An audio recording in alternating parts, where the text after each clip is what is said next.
times it's not a good idea to go outside when it snows. And one of those times are during a blizzard. A blizzard is a type of snowstorm.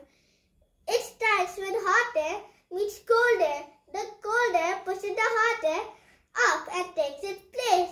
This gives some condition to the snow, and finally we get a blizzard.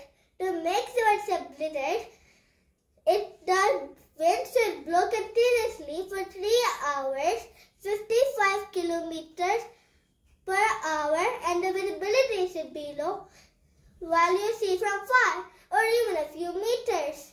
So now we know that a blizzard is some sort of serious storm. Trivia time! Did you know in the United States and Canada there are a lot of blizzards? I hope you love learning about blizzards. See you later.